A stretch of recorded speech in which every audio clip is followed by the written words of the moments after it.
మా తమ్ముడికి నేనంటే ప్రేమే లేదు. పెళ్ళి అయిన తర్వాత నన్ను మర్చిపోయాడా అంటూ ఏడుస్తుంది వసుంధర. ఇంతకీ ఏమైందో తెలుసుకుందాం. కథలోకి వెళ్ళిపోదాం రండి. ఒక ఊరిలో ఒక ఫ్యామిలీ ఉంది. చూడచక్కనేటువంటి ఫ్యామిలీ. అమ్మా నాన్న, అక్క, తమ్ముడు.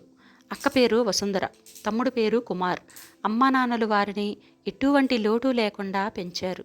వారు ఏది అడిగితే అది తెచ్చి ఇచ్చేవాడు నాన్న. ఏమి తినాలనుకుంటే అది వండి పెట్టేది అమ్మ. ఇలా రోజులు బాగానే గడుస్తున్నాయి. అక్క తమ్ముడు పెరిగి పెద్దయ్యారు. అక్కకి ఒక సంబంధం చూసి పెళ్లి చేశారు అమ్మా నాన్న. అక్క వాళ్ళు హైదరాబాద్కి వెళ్ళిపోయారు. అక్కడ వాళ్ళు బాగానే ఉంటూ అంతో ఇంతో మనీ సమకూర్చుకొని సొంత ఇల్లు కూడా కట్టుకున్నారు. ఇదిలా ఉండగా అటువైపు కుమార్ కూడా బీటెక్ తరువాత ఎంటెక్ కంప్లీట్ చేసి జార్ఖండ్లో ఒక మంచి కంపెనీలో జాబ్ చేస్తున్నాడు. అంత దూరంగా ఉన్న వాళ్ళకి ఒకరి మీద ఒకరికి ప్రేమ తగ్గలేదు. ప్రతి చిన్న విషయాన్ని కూడా ఫోన్లో షేర్ చేసుకునేవారు. ప్రతి రాఖీ పండగకి అక్క ఆన్లైన్లో రాఖీ పంపించేది కుమార్కి. కుమార్ కూడా వసుంధర ఏది అడగకుండానే తనకి ఏది కావాలో అది తెలుసుకొని ఆ గిఫ్ట్ ఇచ్చేవాడు. వసుంధర చాలా అంటే చాలా సంబరపడిపోయేది ఆ గిఫ్ట్ చూసుకొని. ఇదిలా ఉండగా కుమార్కి పెళ్ళయింది. అయినా వసుంధర కుమార్లు ఎప్పట్లాగానే ఉండేవారు. ఈసారి రాఖీ పండగ రానే వచ్చింది. అందుకు వసుంధర ఎంతో ప్రేమగా ఒక అందమైన రాఖీ కొని తమ్ముడికి పంపించింది. రాఖీ డెలివర్ అని ఫోన్లో వచ్చింది. తమ్ముడికి రాఖీ నచ్చిందో లేదో అని వాడి ఫోన్ కాల్ కోసం ఎదురు చూస్తుంది వసుంధర. ఫోను రాలేదు. ఈవినింగ్ వరకు చూసింది, అప్పుడూ రాలేదు. 3 రోజులు గడుస్తున్నా తమ్ముడి దగ్గర నుంచి రెస్పాన్స్ లేదు. పెళ్ళైపోయినా ఇంకా అక్క అక్క అనుకుంటూ ఉంటాడా ఏంటి?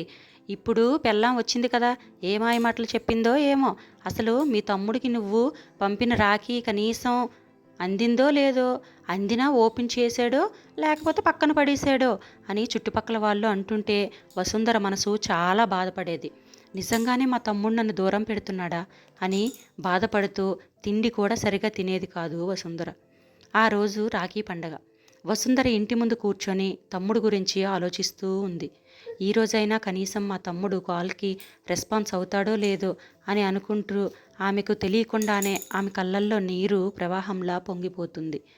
అదే సమయంలో వసుంధర ఇంటి ముందు ఒక కారు ఆగింది. కారు నుంచి 2 మనుషులు దిగారు. వారు ఒక పెద్ద గిఫ్ట్ బాక్స్ తీసుకొచ్చారు. ఇది కుమార్ గారు మీకు ఇవ్వమన్నారు అన్నారు. వసుంధర ఆశ్చర్యంగా బాక్స్ ఓపెన్ చేసింది. అందులో చిన్నప్పటి నుంచి అక్క తమ్ముడు కలిసి దిగిన ఫొటోసు, రాఖీలు మరియు ఒక లెటర్ ఉన్నాయి. వసుంధర కళ్ళల్లో కన్నీళ్లతో వణుకుతున్న చేతులతో ఆ లెటర్ని చదవడం స్టార్ట్ చేసింది. ప్రియమైన అక్క, నేను నీకు ఫోన్ చేయలేకపోవడానికి కారణం ఉంది. గత 6 నెలలుగా నేను బిజినెస్ చేయాలనే ఆలోచనలో ఉన్నాను. నువ్వు ఎంతో ఆశగా కొనుక్కున్న నీ ఫ్లాట్ కోర్టు కేసులో ఉంది కదా, దాన్ని ఎంత ఖర్చైనా విడిపించి నీకు గిఫ్ట్గా పంపించాలి అనుకున్నాను. అందుకోసం కష్టమైన ఉద్యోగంతో పాటు ఏదో చిన్న బిజినెస్ స్టార్ట్ చేయాలి అనుకున్నాను.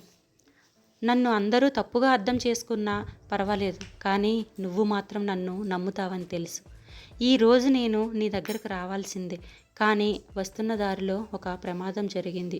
నాకు చిన్న గాయాలయ్యాయి, అందుకే హాస్పిటల్లో ఉన్నాను.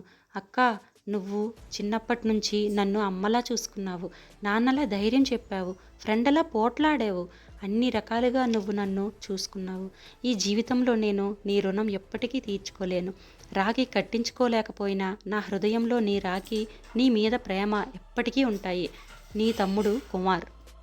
లెటర్ చదవగానే వసుంధర కళ్ళల్లో కన్నీళ్లు ఆగలేదు. వెంటనే హాస్పిటల్కి పరిగెత్తింది. అక్కడ మంచం మీద ఉన్న తమ్ముడిని చూసి గట్టిగా ఏడ్చింది. నువ్వు నన్ను మర్చిపోయావనుకున్నానురా అంది. కుమార్ నవ్వుతూ తన చేతిని ముందుకు చాపాడు. అక్క, నా రాఖీ ఇంకా అలానే ఉంది కదా అన్నాడు. వసుంధర వణుకుతున్న చేతులతో రాఖీ కట్టింది. ఆ క్షణంలో ఇద్దరి కళ్ళల్లో ఆనంద బాష్పాలు. అప్పుడు కుమార్ ఒక ఫైలు తీసి అక్క చేతిలో పెట్టాడు. అది కోర్టు కేసు నుంచి విడిపించినటువంటి ఫ్లాట్ డాక్యుమెంట్స్. అవి చూసి వసుంధర ఆనందంతో ఆశ్చర్యంతో తమ్ముడిని గట్టిగా హత్తుకొని నాకు ముఖ్యం ఈ కాగితాలు కాదురా, నువ్వే నాకు ముఖ్యం అంది. ఆ రోజు రాఖీ కేవలం ఒక దారం కాదు, అది అక్కా తమ్ముళ్ళ మధ్య ఉన్న ప్రేమ, నమ్మకం, త్యాగం మరియు ఎప్పటికీ తెగని బంధానికి గుర్తుగా నిలిచిపోయింది. నిజమైన అక్కాతమ్ముళ్ళ ప్రేమలో దూరం ఉండొచ్చు, అపార్థాలు ఉండొచ్చు, కానీ హృదయాల మధ్య ఉన్న బంధం మాత్రం ఎప్పటికీ తెగదు. ఇదే గాయస్ మన అక్కాతమ్ముళ్ళ స్టోరీ. నచ్చిందా? హ్యాపీ రక్షాబంధన్ అక్కాతమ్ముళ్ళు, అన్నా చెల్లెళ్ళు. ఓ అక్కలు, మీ తమ్ముడు పేరు కామెంట్ చేయండి. చెల్లెళ్ళు, మీరు మీ అన్నయ్య పేరు కూడా కామెంట్ చేయండి. అలాగే ఈ వీడియో నచ్చితే లైక్ చేయండి, షేర్ చేయండి అండ్ మన ఛానల్ని సబ్స్క్రైబ్ చేసుకోండి.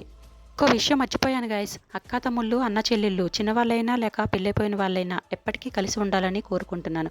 ఫిజికల్గా దూరంగా ఉన్నా హృదయపూర్వకంగా దగ్గరగా ఉండాలని ఆ దేవుడిని ప్రార్థిస్తాను. బ్రదర్ పేరు మాత్రం తప్పకుండా కామెంట్ చేయండి. బాయ్.